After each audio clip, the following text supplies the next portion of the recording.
নমস্কার বন্ধুরা, আমি রমা কিচেনের থেকে সবাইকে স্বাগত জানাচ্ছি। আজকে একটা নতুন ভিডিও নিয়ে এসেছি। আজকে দেখাবো আমি এই যে সজনে ডাঁটার ফুলের বড়া কীভাবে করি। দেখুন, এই যে সজনে ডাঁটার ফুলগুলো নিয়েছি। এই সময় সজনে ফুলের বড়া কিন্তু শরীরের পক্ষে খুব উপকার। এবার এই ফুলগুলোকে আমি ভালো করে ধুয়ে নিয়েছি। এবার এতে স্বাদ মতো লবণ দিয়ে দিলাম,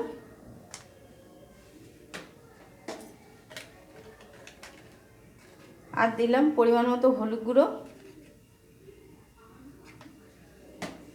আর এখানে দুটো কাঁচা লঙ্কা কুচি দিয়ে দিলাম। ঝালটা আপনাদের মতো দেবেন।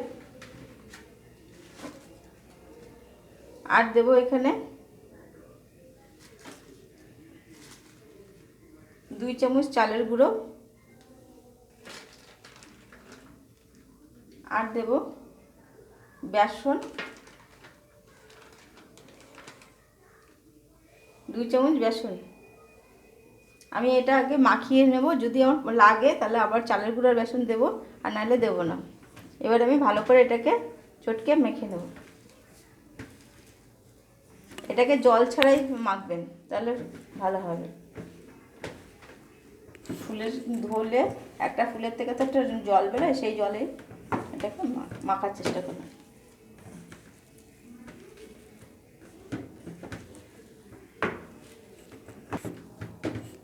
দেখুন বন্ধুরা, আমার এটা মাখা হয়ে গেছে।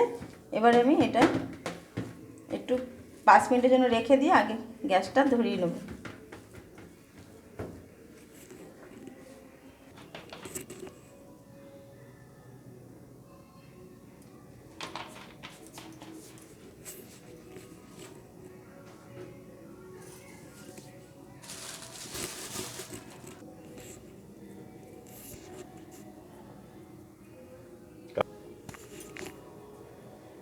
বন্ধুরা দেখুন, আমার কড়াইটা গরম হয়ে গেছে। এবার আমি একটা করে বড়াগুলো দিয়ে দেবো।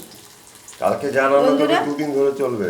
আমার কিন্তু আর বেসন বা চালের গুঁড়ো কিছুই লাগেনি, ওইটুকুই আমার হয়ে গেছে। বন্ধুরা, আমার এই সজনে ফুলের বড়া রেসিপিটা যদি পছন্দ হয় তবে অবশ্যই একটা লাইক করবেন, শেয়ার করবেন, কমেন্ট করবেন। অবশ্যই আমার চ্যানেলটাকে সাবস্ক্রাইব করে বেল আইকনটা ক্লিক করে রাখবেন, যাতে পরবর্তী ভিডিওগুলো আপনাদের কাছে সরাসরি চলে যায়।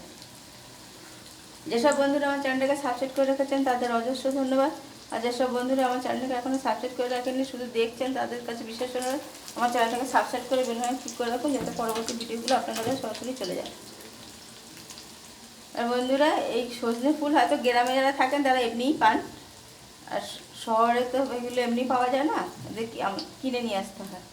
এখন এই সময় বাজারে দেখবেন অনেক সজনে ফুল পাওয়া যায়।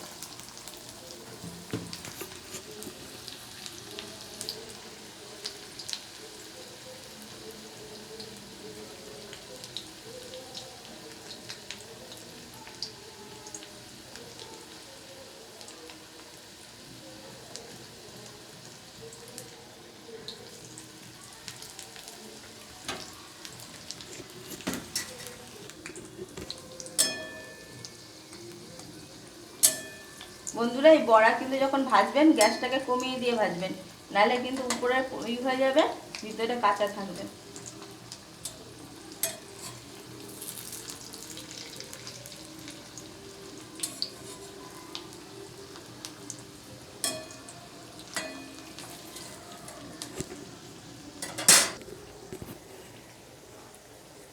বন্ধুরা দেখুন, আমার বড়াগুলো ভাজা হয়ে গেছে, আমি নামিয়ে নিচ্ছি। বন্ধুরা, আবার এই বলছি, এই সজনাটার বড়ার রেসিপিটা যদি পছন্দ হয় তাহলে অবশ্যই আমার চ্যানেলটাকে সাবস্ক্রাইব করে বেল আইকন ক্লিক করে রাখবেন, যাতে পরবর্তী ভিডিওগুলো আপনাদের কাছে সরাসরি চলে যায়। আর একটা অবশ্যই লাইক করবেন যদি পছন্দ হয়। আমি এবার নামিয়ে নিলাম।